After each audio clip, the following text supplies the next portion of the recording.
Good morning, very good morning. ലോകമെമ്പാടുമുള്ള എല്ലാ മലയാളികൾക്കും ഒരു നല്ല ദിനം ആശംസിച്ചുകൊണ്ട് മറ്റൊരു മോർണിംഗ് വാക്കിന്റെ സമയമാണ്. അപ്പോൾ ഈ പ്രഭാതവേളയിൽ ഒരുപാട് വിശേഷങ്ങൾ പറഞ്ഞുകൊണ്ട് ഈ ദിനം തുടങ്ങാം എന്ന് വിചാരിക്കുന്നു. അപ്പോൾ ഇന്ന് 2025 രണ്ടാം മാസമായ ഫെബ്രുവരിയിലെ 4-ാം ദിവസമാണെന്ന് കൺഫ്യൂഷൻ ആക്കിയോ? ഇല്ല, 2025 ഫെബ്രുവരി 4-ാം തീയതിയാണ്, ചൊവ്വാഴ്ചയാണ് അന്നത്തെ ദിവസം. മകരം 22 ആണ് അല്ലേ? കൊല്ലവർഷം 1200 അപ്പോ പ്രേക്ഷകരെല്ലാം റെഡിയാണെന്നറിയാം. മോർണിംഗ് വാക്കിനായി, ജോഗിങ്ങിനായി ഇങ്ങനെ ഷൂ ഒക്കെ കെട്ടി റെഡിയായി നിൽക്കുന്ന ഒരുപാട് പേരുണ്ട്. നമ്മുടെ മോർണിംഗ് വാക്ക് തുടങ്ങിയിട്ട് യാത്ര തുടങ്ങാം എന്ന് വിചാരിക്കുന്നവരുണ്ട്, ഒരുപാട് പേരുണ്ട്. അപ്പൊ എല്ലാവർക്കും ഒരു നല്ല പ്രഭാതം നേരുന്നു, ഒരു നല്ല ദിവസമായിരിക്കട്ടെ എന്ന് ആത്മാർത്ഥമായിട്ട് ആശംസിക്കുകയും ചെയ്യുന്നു. ഇന്നത്തെ ദിവസത്തിന്റെ ഒരു പ്രത്യേകതയുണ്ട്. അപ്പൊ ആ ദിവസവുമായി ബന്ധപ്പെട്ട് നമ്മൾ ശ്രദ്ധിക്കേണ്ട ചില കാര്യങ്ങളുണ്ട്. ഇന്ന് ഫെബ്രുവരി 4 അന്താരാഷ്ട്ര ക്യാൻസർ ദിനമാണ്. അപ്പോൾ കേരളത്തിലും അതിന്റെ ഭാഗമായ ചില പരിപാടികളുണ്ട്. ഒരു ക്യാമ്പയിൻ ഉണ്ട്, ആരോഗ്യം ആനന്ദം അകറ്റാം അർബുദത്തെ. അപ്പോൾ ഈ ക്യാമ്പയിൻ ഇന്ന് വൈകിട്ട് മുഖ്യമന്ത്രി ഉദ്ഘാടനം ചെയ്യും. പക്ഷേ ഈ ക്യാമ്പയിൻ നമുക്കൊക്കെ വേണ്ടിയിട്ടാണ്. നമുക്ക് ശൈലി ആപ്പുണ്ട്. ഈ ശൈലി ആപ്പ് വഴി ഒരു സ്ക്രീനിങ് നടത്തിയപ്പോൾ 9 ലക്ഷം പേരാണ് ക്യാൻസർ സാധ്യതയുള്ളവരായിട്ട് കണ്ടെത്തിയത്. പക്ഷെ അതിൽ വെറും 1.5 ലക്ഷം മാത്രമാണ് തുടർ പരിശോധന നടത്തിയത്. അപ്പോൾ അർബുദത്തെ സംബന്ധിച്ചിടത്തോളം അത് എത്രയും പെട്ടെന്ന് കണ്ടെത്തുന്നോ അത്രയും വേഗം ചികിത്സ സാധ്യമാണ്, അതിൽ നിന്ന് രക്ഷപ്പെടാൻ സാധ്യതയുണ്ട്. അതുകൊണ്ട് തന്നെ ശേഷം പിന്നെ അതിന്റെ കൃത്യമായ ഫോളോ അപ്പ്, അതാണ് പറഞ്ഞത്. തുടർ ചികിത്സകൾ വളരെ വളരെ വളരെ പ്രധാനപ്പെട്ടതാണ്. ഈ ഫോളോ അപ്പുകളും ചെയ്യണം എന്നുള്ളതും പ്രധാനപ്പെട്ട കാര്യം തന്നെയാണ്. അപ്പോൾ ഇന്നത്തെ ഈ ക്യാൻസർ ദിനത്തിൽ അത്തരം സന്ദേശങ്ങളുണ്ട്. മാർച്ച് 8 വരെ എല്ലാ സ്ത്രീകൾക്കും 855 പ്രാഥമിക ആരോഗ്യ കേന്ദ്രങ്ങളിലടക്കം സൗജന്യ പരിശോധനയുണ്ട്. ദയവ് ചെയ്ത് പോവുക, പരിശോധന നടത്തുക, തുടർ പരിശോധന ആവശ്യമാണെങ്കിൽ അത് ചെയ്യുക. സ്ത്രീകൾക്ക് മാത്രമല്ല, ക്യാൻസർ ഈ പറഞ്ഞ പോലെ എല്ലാവർക്കും വരാവുന്ന ഒരു അസുഖമാണ്. ചേച്ചി പറഞ്ഞത് അതിന്റെ ഒരു സ്പെഷ്യൽ കേസസ് ആണ് അല്ലേ? സെർവൈക്കൽ ക്യാൻസറും ബ്രസ്റ്റ് ക്യാൻസറും പരിശോധന സൗജന്യമാണ്. യെസ്. അപ്പോൾ എല്ലാവരും ഓക്കെ അല്ലേ? പറഞ്ഞു വന്നത് ആരോഗ്യത്തെക്കുറിച്ചാണ്, ആരോഗ്യ സംരക്ഷണത്തെക്കുറിച്ചാണ്. മോർണിംഗ് വാക്ക് എന്ന് പറഞ്ഞ ഷോ തന്നെ അതിനായിട്ടാണ്. അപ്പോൾ അത് നല്ല ആരോഗ്യ സന്ദേശം പങ്കുവെച്ചുകൊണ്ട് ദിനം തുടങ്ങുന്നു. യെസ്. അപ്പോൾ മോർണിംഗ് വാക്കിൽ നമുക്ക് നടന്നു തുടങ്ങാം അല്ലേ? പ്രധാന വാർത്തകൾ പ്രേക്ഷകർ കണ്ടു കഴിഞ്ഞു. അപ്പം എല്ലാം നമ്മുടെ മോർണിംഗ് വാക്ക് സ്റ്റാർട്ട് ചെയ്യുകയാണ്. നിങ്ങളും പ്രേക്ഷകരും നമ്മോടൊപ്പം നടന്ന് അല്ലെങ്കിൽ ഓടി തുടങ്ങുക. കയ്യിൽ മൊബൈൽ വേണം, ഓടാൻ പോകുന്നവര്. ഇനി വീട്ടിൽ നിന്ന് കാണുകയാണെങ്കിൽ TV ഓൺ ചെയ്യാൻ മറക്കണ്ട. നമുക്ക് വാർത്തകളും വിശേഷങ്ങളുമായിട്ട് അങ്ങ് കൂടാം. ഇന്ന് മോർണിംഗ് വാക്കിനായി ഉള്ളത് നമ്മൾ പനമ്പള്ളി നഗർ പാർക്കിലാണുള്ളത്. അപ്പോൾ ഇവിടുത്തെ രസകരമായ കാഴ്ചകൾ കാണാം, കുറെ ആൾക്കാരെ പരിചയപ്പെടാൻ കഴിയും എന്ന് പ്രതീക്ഷിക്കുന്നു. അപ്പോൾ നമുക്ക് ആദ്യം തന്നെ ഇന്നത്തെ ആ ദിവസത്തിന്റെ പ്രാധാന്യത്തിലേക്ക് പോവാം. എന്റെ ആരോഗ്യം എന്റെ ഉത്തരവാദിത്വം എന്നാണല്ലോ നമ്മുടെ ഒരു ടാഗ് ലൈൻ തന്നെ. അപ്പോൾ ഇന്ന് ലോക അർബുദ ദിനമാണ്. അർബുദത്തെക്കുറിച്ചുള്ള ബോധവൽക്കരണത്തിലൂടെ ചികിത്സയും പ്രതിരോധവും ഉറപ്പുവരുത്തുകയാണ് ഈ ദിനം ലക്ഷ്യമിടുക. ലോകാരോഗ്യ സംഘടനയുടെ പങ്കാളിത്തത്തോടെ union of international cancer centre എന്ന സംഘടനയുടെ നേതൃത്വത്തിലാണ് ഇന്നത്തെ ദിനാചരണം.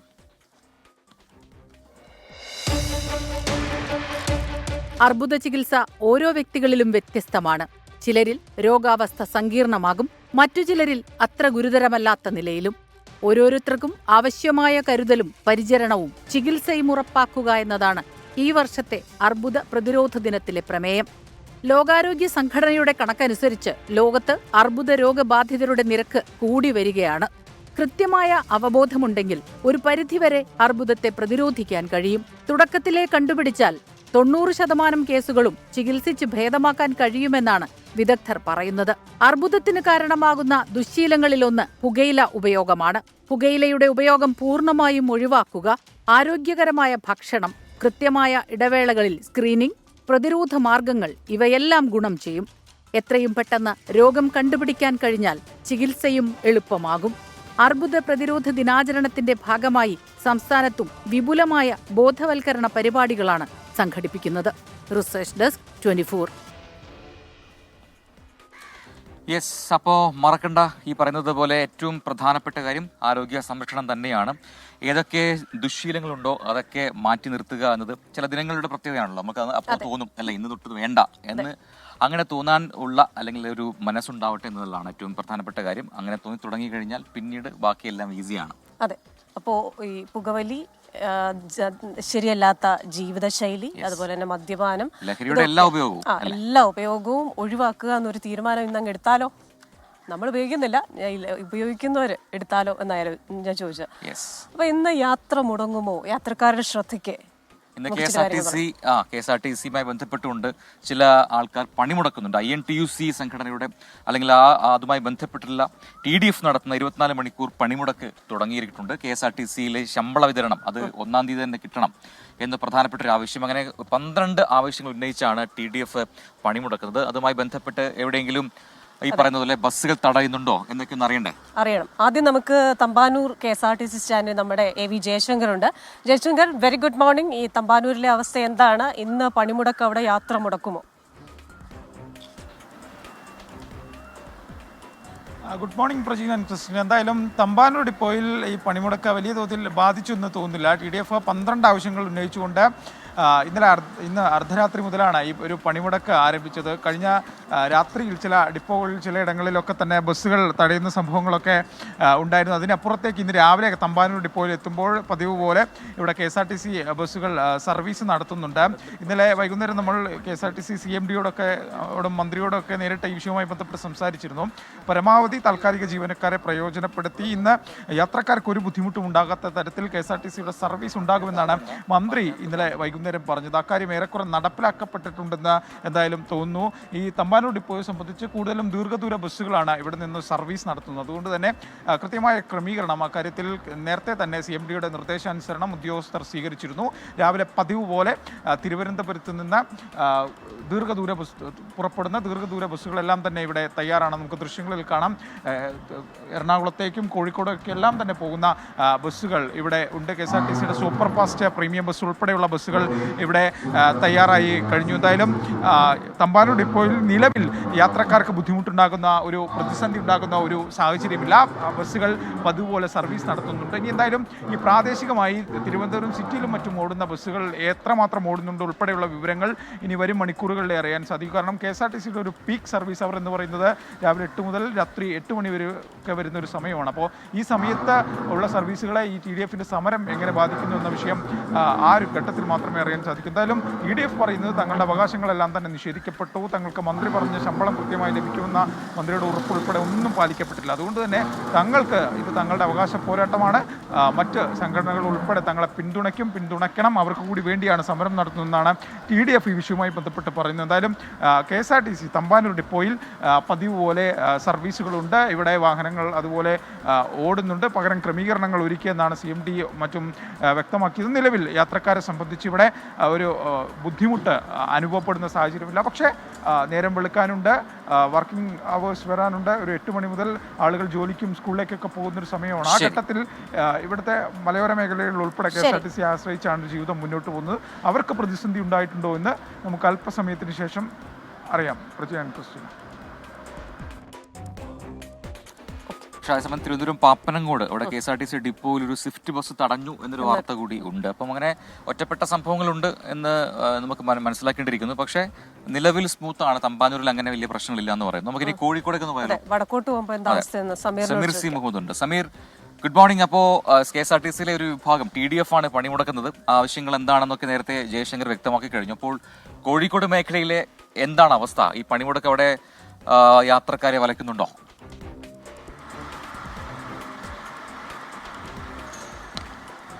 Good morning Prajin, Christina.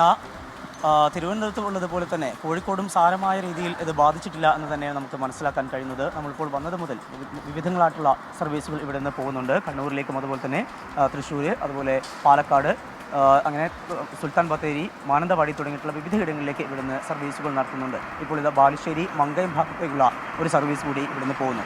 അതായത് TDF ആഹ്വാനം ചെയ്ത പണിമുടക്ക് ഈ കോഴിക്കോട് മേഖലയെ, മലബാർ മേഖലയെ സാരമായി ബാധിച്ചിട്ടില്ല എന്ന് തന്നെയാണ് നമുക്ക് മനസ്സിലാക്കാൻ കഴിയുന്നത്. 12 ആവശ്യങ്ങൾ മുന്നോട്ട് വെച്ചുകൊണ്ടാണ് അവരുടെ ഈ സമരം.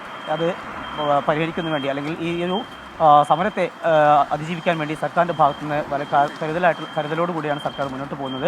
നേരത്തെ ഡയറക്ഷൻ പ്രഖ്യാപിച്ചിരുന്നു. അതോടൊപ്പം തന്നെ പരമാവധി താൽക്കാലിക ജീവനക്കാരെ ഉപയോഗിച്ചുകൊണ്ട് സർവീസുകളെല്ലാം തന്നെ സാധാരണ പോലെ തന്നെ കൊണ്ടുപോകാനുള്ള ശ്രമത്തിലാണ് സർക്കാർ ഉള്ളത്. അതിൻ്റെ ഭാഗമായിക്കൊണ്ട് തന്നെയാവാം ഇന്ന് ഒരു വിധത്തിലും ഒരു സർവീസ് പോലും ഇതുവരെ മുടങ്ങിയിട്ടില്ല എന്നാണ് സ്റ്റേഷൻ മാസ്റ്റർ നമ്മോട് അറിയിക്കുന്നത്.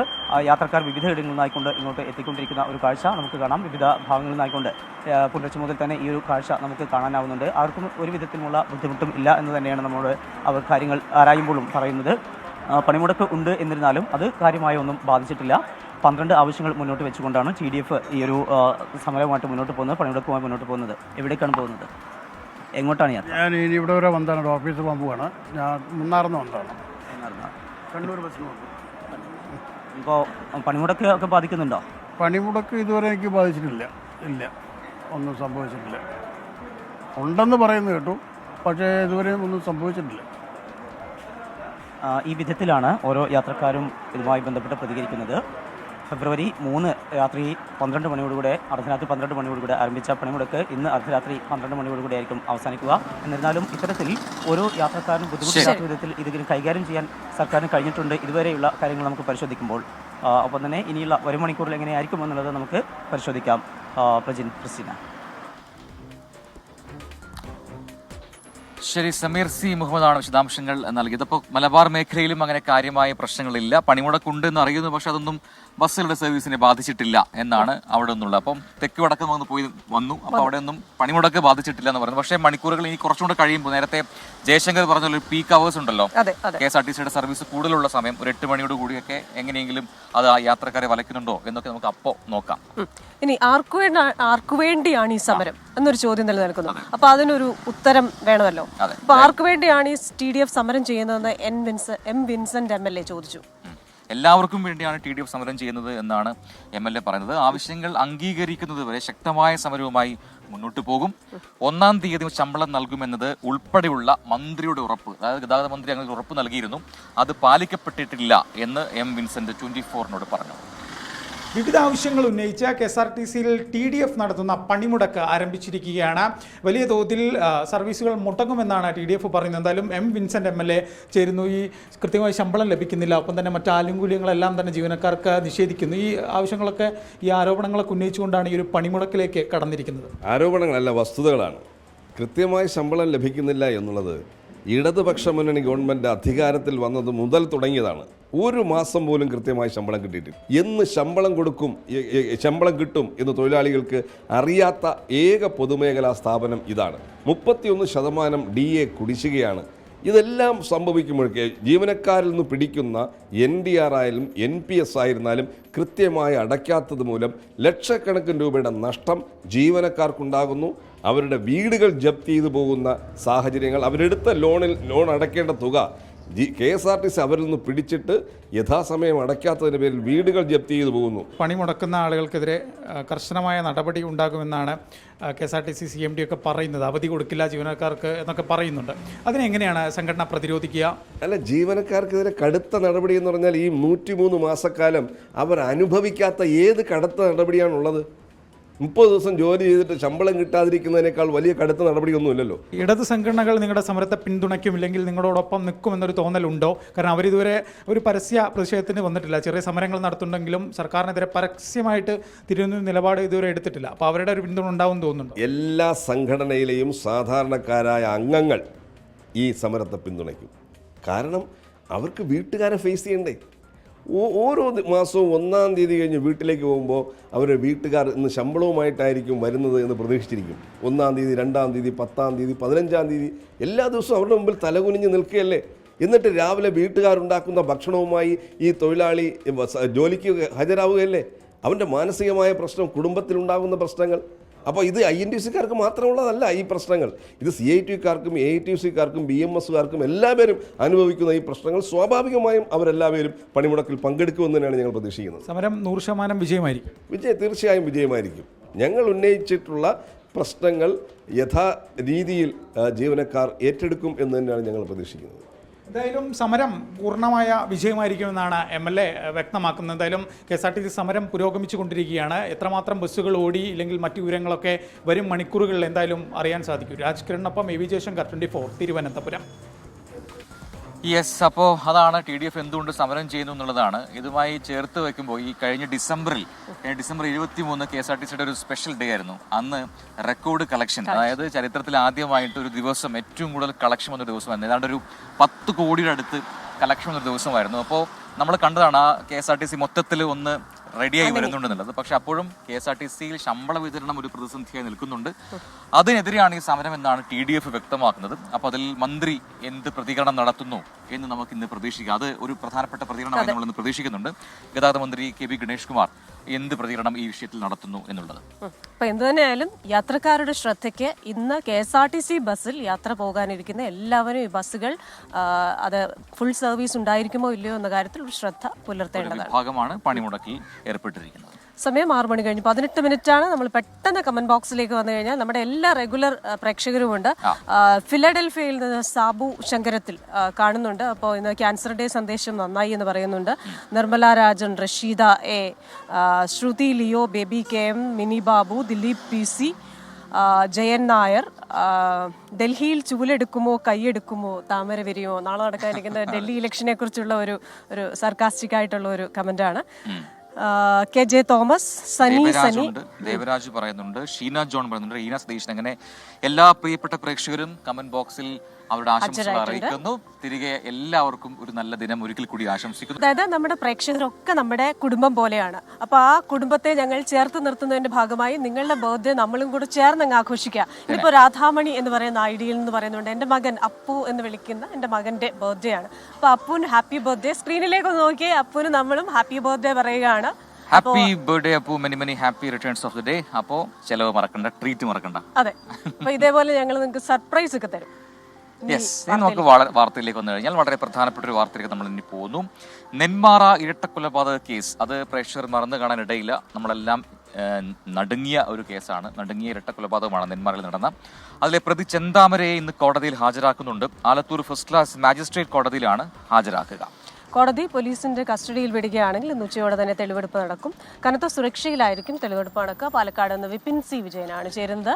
Vipin, very good morning. ജനരോഷം വളരെ ശക്തമാണ്. അപ്പോൾ അങ്ങനെ വരുമ്പോൾ ഈ തെളിവെടുപ്പ് അടക്കം നടക്കുന്നത് വലിയ സുരക്ഷ ആവശ്യമാണ്. എന്തൊക്കെ ജാഗ്രതകളാണ് പാലിച്ചിട്ടുള്ളത്, എന്തൊക്കെ ഒരുക്കങ്ങളാണ് പൂർത്തിയാക്കിയിട്ടുള്ളത്? Good morning Christina, Prajin. ഇപ്പോൾ കേരളം ഒരു കേസ് തന്നെയാണ് നെന്മാറ ഇരട്ട കൊലപാതകം. ഈ കേസുമായി ബന്ധപ്പെട്ട് ഇന്നിപ്പോൾ പോലീസ് അടുത്ത നടപടിയിലേക്ക് കടക്കുന്നു. അതിന്റെ കസ്റ്റഡി അപേക്ഷ ഇന്നലെ ആലത്തൂർ ഫസ്റ്റ് ക്ലാസ് മജിസ്ട്രേറ്റ് കോടതിയിൽ നൽകിയിരുന്നു. ഇന്ന് കോടതി കേസ് പരിഗണിക്കും.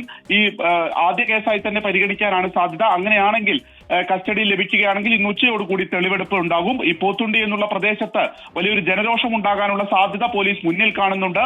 ഏകദേശം ഒരു 400ഓളം പോലീസുകാർ തന്നെ ഒരു കനത്ത സുരക്ഷ ഒരുക്കുന്നതിന്റെ ഭാഗമായി ഇവിടെ ഉണ്ടാകുമെന്നുള്ളതാണ് ഇപ്പോൾ പ്രാഥമികമായി അറിയിച്ചിരിക്കുന്നത്. ഒപ്പം തന്നെ അതിൽ 100 വനിതാ പോലീസുകാർ തന്നെ ഉണ്ടാകും. അവിടെ സ്ത്രീകളൊക്കെ ഉൾപ്പെടെ ഉള്ളവരുടെ ഒരു ജനരോഷം ഉണ്ടാകാനുള്ള സാധ്യത വളരെ കൂടുതലാണ്. കാരണം ഇയാളെ അറസ്റ്റ് ചെയ്ത ദിവസം തന്നെ നമ്മൾ കണ്ടതാണ്, നെന്മാറ പോലീസ് സ്റ്റേഷനിലേക്ക് ജനങ്ങൾ ഇരച്ചെത്തുകയും പിന്നീട് അത് പോലീസുമായിട്ടുള്ള ഒരു ലാത്തിചാർജിൽ ഉൾപ്പെടെ ഉള്ള കാര്യങ്ങളിലേക്കൊക്കെ പോകേണ്ട അവസ്ഥയുണ്ടായിരുന്നു.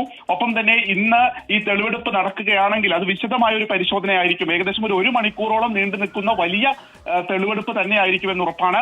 അപ്പോൾ ഡ്രോൺ പരിശോധനയടക്കം പോലീസ് ആ പ്രദേശത്ത് ഡ്രോൺ ഉൾപ്പെടെയുള്ളവ പറത്തിക്കൊണ്ട് എന്തൊക്കെയാണ് അവിടെ ഉണ്ടാകുന്ന ഓരോ കാര്യങ്ങളും പകർത്തുക എന്നുള്ളത് തന്നെയാണ് നിലവിൽ ഉദ്ദേശിച്ചിരിക്കുന്നത്. ഉച്ചയോട് കൂടിയായിരിക്കും ഈ പ്രധാനപ്പെട്ട കേസിലെ തെളിവെടുപ്പിലേക്ക് പോലീസ് കടക്കുന്നത്. ശരി, വിപിൻ C വിജയനാണ് വിശദാംശങ്ങൾ നൽകിയത്. അപ്പോൾ ചെന്താമരയെ ഇന്ന് കോടതിയിൽ എത്തിക്കുന്നു എന്നുള്ളതാണ് ഏറ്റവും പ്രധാനപ്പെട്ട ഒരു കാര്യം. ഇന്ന് അപ്പോൾ ജനരോഷം ഏത് രീതിയിൽ ഉണ്ടാകും, അതുകൊണ്ട് വലിയ കനത്ത സുരക്ഷ അവിടെ ഒരുക്കിയിട്ടുണ്ടെന്നാണ് വിപിൻ പങ്കുവച്ച ഒരു പ്രധാനപ്പെട്ട വാർത്ത. ഇനി മറ്റൊരു ക്രൂര കൊലപാതകത്തിലേക്ക് പോയാൽ തിരുവനന്തപുരം ബാലരാമപുരത്തെ 2.5 വയസ്സുകാരിയുടെ കൊലപാതകത്തിൽ പ്രതി ഹരികുമാറിനായി പോലീസ് സമർപ്പിച്ച കസ്റ്റഡി അപേക്ഷയിൽ ഇന്നാണ് തീരുമാനം വരിക. 7 ദിവസത്തെ കസ്റ്റഡിയാണ് പോലീസ് ആവശ്യപ്പെട്ടിരിക്കുന്നത്. നാളെയോടെ പ്രതിയെ കസ്റ്റഡിയിൽ ലഭിക്കുമെന്നാണ് പ്രതീക്ഷിക്കുന്നത്. ഹരികുമാറിനെ മാനസികാരോഗ്യ വിദഗ്ധന്റെ സാന്നിധ്യത്തിൽ ചോദ്യം ചെയ്യാനാണ് ആലോചന. ബാലരാമപുരത്തെ വീട്ടിലെത്തിച്ചും തെളിവെടുക്കും. കൊലപാതകത്തിന്റെ കാരണം ഇതുവരെ വ്യക്തമാകാത്ത പശ്ചാത്തലത്തിലാണ് മാനസികാരോഗ്യ വിദഗ്ധന്റെ കൂടി സഹായം തേടുന്നത്. ഇനി മറ്റൊരു പ്രധാനപ്പെട്ട വാർത്തയിലേക്ക് വന്നു കഴിഞ്ഞാൽ എറണാകുളം തൃപ്പൂണിത്തുറയിൽ സംഭവിച്ച വാർത്തയാണ്. ഒരു 15-കാരന്റെ മിഹിർ എന്ന് പറയുന്ന കുട്ടിയുടെ ആത്മഹത്യ. അതുമായി ബന്ധപ്പെട്ട സംഭവത്തിൽ അന്വേഷണം പൂർത്തിയാക്കി ഉടൻ റിപ്പോർട്ട് നൽകാൻ പൊതുവിദ്യാഭ്യാസ വകുപ്പ് നിർദ്ദേശം നൽകിയിട്ടുണ്ട്. സ്കൂൾ അധികൃതർ എത്രയും വേഗം NOC അടക്കമുള്ള രേഖകൾ സമർപ്പിക്കണം എന്നതാണ് വിദ്യാഭ്യാസ വകുപ്പിന്റെ ആവശ്യം. മതിയായ രേഖകൾ സമർപ്പിക്കാൻ ഇതുവരെയും സ്കൂൾ അധികൃതർക്ക് കഴിഞ്ഞിട്ടില്ല. സഹപാഠികളുടെ മൊഴി പരീക്ഷയ്ക്ക് ശേഷം രേഖപ്പെടുത്താനാണ് തീരുമാനം. വകുപ്പിലെ പ്രത്യേക കൗൺസിലർമാരുടെ നേതൃത്വത്തിലായിരിക്കും മൊഴി രേഖപ്പെടുത്തുക. അതേസമയം പോലീസ് അന്വേഷണം മാതാപിതാക്കളുടെ മൊഴിയുടെ അടിസ്ഥാനത്തിൽ പുരോഗമിക്കുകയാണ്. സംഭവത്തിൽ പ്രതിഷേധിച്ച് കൊച്ചി സിറ്റി പോലീസ് കമ്മീഷണർ ഓഫീസിലേക്ക് KSU ഇന്ന് മാർച്ച് നടത്തും. യെസ്, അപ്പോൾ ഇനി നമുക്ക് വളരെ പ്രധാനപ്പെട്ട ഒരു അന്തർദേശീയ വാർത്തയിലേക്ക് പോകണം. ഏറെ പ്രാധാന്യം കിട്ടുന്ന അല്ലെങ്കിൽ വാർത്താ പ്രാധാന്യമുള്ള ഒരു വാർത്തയായി ഇത് മാറുന്നുണ്ട്. അപ്പോൾ ആ വാർത്തയുടെ വിശദാംശങ്ങളുമായി അമേരിക്കയിലെ ന്യൂജേഴ്സിയിൽ നിന്ന് മധു കൊട്ടാരക്കര തയ്യാറായി നിൽക്കുന്നുണ്ട്. ആ വാർത്ത ഇതാണ്: മെക്സിക്കോയ്ക്ക് പിന്നാലെ കാനഡയ്ക്കെതിരെ US പ്രസിഡന്റ് ഡൊണാൾഡ് ട്രംപ് പ്രഖ്യാപിച്ച ഇറക്കുമതി തീരുവയും വൈകും. അപ്പോൾ ട്രംപ് കനഡിയൻ പ്രധാനമന്ത്രി ജസ്റ്റിൻ ട്രൂഡോയുമായി ട്രംപ് നടത്തിയ ചർച്ചയിലാണ് ഈ തീരുമാനം ആയിരിക്കുന്നത്. ഒരു മാസത്തേക്കാണ് തീരുമാനം നടപ്പിലാക്കുന്നത് മാറ്റിവെച്ചിരിക്കുന്നത്.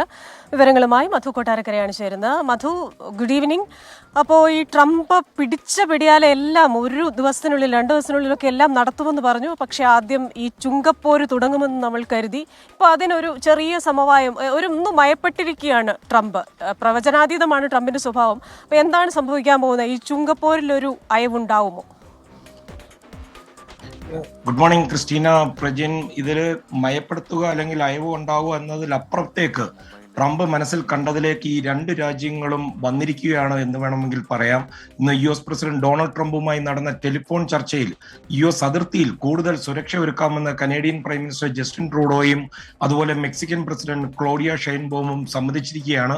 ഇതോടെ മെക്സിക്കോയിൽ നിന്നും കാനഡയിൽ നിന്നും അമേരിക്കയിലെത്തുന്ന ഉൽപ്പന്നങ്ങൾക്ക് 25% തീരുവ ഏർപ്പെടുത്തുവാനുള്ള ഈ അമേരിക്കയുടെ തീരുമാനം തൽക്കാലം മാറ്റിവെച്ചു. 1 മാസത്തേക്കാണ് ഈ ഉത്തരവ് മരവിപ്പിച്ചിരിക്കുന്നത്. അതിർത്തിയിലേക്ക് ആവശ്യമായ സാങ്കേതിക സഹായവും അതുപോലെ സൈന്യവും എത്തുമെന്ന് കാനഡ അറിയിച്ചിട്ടുണ്ട്. ആസൂത്രിത കുറ്റകൃത്യങ്ങൾ നടത്തുന്നവർ, അതുപോലെ കുഴൽപ്പണക്കാർ, അനധികൃതമായി അമേരിക്കയിലേക്ക് മയക്കുമരുന്നായ ഫെന്റാനിയൽ കടത്തുന്നവർ എന്നിവർക്കെതിരെ കാനഡയുടെ ശക്തമായ കർശന നടപടി ഉണ്ടാകും. അതുപോലെ അതിർത്തി സുരക്ഷാ നടപടികൾക്ക് $1.3 ബില്യൺ ചെലവഴിക്കുമെന്നും കാനഡ പറഞ്ഞിട്ടുണ്ട്. മയക്കുമരുന്ന് ഫെന്റനൈലിന്റെ വിൽപ്പന നടത്തുവാനുള്ള ശ്രമങ്ങൾക്ക് മേൽനോട്ടം വഹിക്കുവാനായി ഒരു ഉദ്യോഗസ്ഥനെ തന്നെ നിയമിക്കുമെന്നും അതുപോലെ അമേരിക്ക മയക്കുമരുന്ന് സംഘങ്ങളെ തീവ്രവാദി പട്ടികകൾ ഉൾപ്പെടുത്തുമ്പോൾ അത് കാനഡ അംഗീകരിക്കുകയും ചെയ്യും. ഡ്രഗ്സും അനധികൃത കുടിയേറ്റവും അതിർത്തിയിൽ തടയുവാൻ മെക്സിക്കോ ആകട്ടെ അമേരിക്കയുടെ വടക്കൻ അതിർത്തിയിൽ 10,000 സൈനികരെ ഉടൻ വിന്യസിക്കും. ട്രംപിന്റെ ഇതിനോടുള്ള പ്രതികരണം വന്നിട്ടുണ്ട്. പ്രസിഡന്റ് എന്ന നിലയിൽ എല്ലാ അമേരിക്കക്കാരുടെയും സുരക്ഷ ഉറപ്പാക്കുകയാണ് തന്റെ പ്രാഥമിക കടമയെന്ന് ഈ ചർച്ചകൾക്ക് ശേഷം ഡൊണാൾഡ് ട്രംപ് പറഞ്ഞു. ഇപ്പോഴത്തെ റിസൾട്ടിൽ വളരെ തൃപ്തനുമാണ് ട്രംപ്. കൃഷ്ണ, പ്രജിൻ. മധു കൊട്ടാരക്കരയാണ് ന്യൂ ജേഴ്സിയിൽ വിശദാംശങ്ങൾ നൽകിയത്. അപ്പോൾ ട്രംപ് ഒരു ഷോമാനാണ് നമുക്കറിയാം. ആദ്യഘട്ടത്തിൽ ആദ്യ ദിനത്തിലൊക്കെ നടത്തിയ പ്രഖ്യാപനങ്ങൾക്ക് ഇപ്പോൾ ഒരു അയവുരത്താൻ എന്താണ് റിയാലിറ്റി എന്ന് ഒരുപക്ഷെ അമേരിക്കൻ പ്രസിഡന്റ് ഇപ്പോൾ മനസ്സിലായി കാണും. മാത്രമല്ല, ട്രംപ് വിചാരിച്ചത് ഞാൻ 25% നികുതി, 10% നികുതി, ഇറക്കുമതി നികുതി എന്നൊക്കെ പറയുമ്പോൾ ഒട്ടും മടക്കി ഞെട്ടിത്തരിച്ചിരിക്കുന്നത്. പക്ഷേ മെക്സിക്കൻ പ്രസിഡന്റും അതേപോലെ തന്നെ കാനഡയും ഒക്കെ പ്രതികരിച്ചു. മറ്റു രാജ്യങ്ങളും, ചെറിയ ചെറിയ രാജ്യങ്ങൾ പോലും പ്രതികരിക്കുന്നു അതിനെതിരെ എന്നുള്ളത് കൊണ്ട് ട്രംപിന് മനസ്സിലായി. ഡോക്ടർ രഘുറാം രാജൻ ഇതുമായി ബന്ധപ്പെട്ട് പറഞ്ഞിട്ടുണ്ട്, ഇത്തരത്തിലുള്ള കാര്യങ്ങൾ വരുമ്പോൾ അത് അമേരിക്കയെ തന്നെയാണ് ഏറ്റവും പ്രതികൂലമായി ബാധിക്കുക എന്നത്.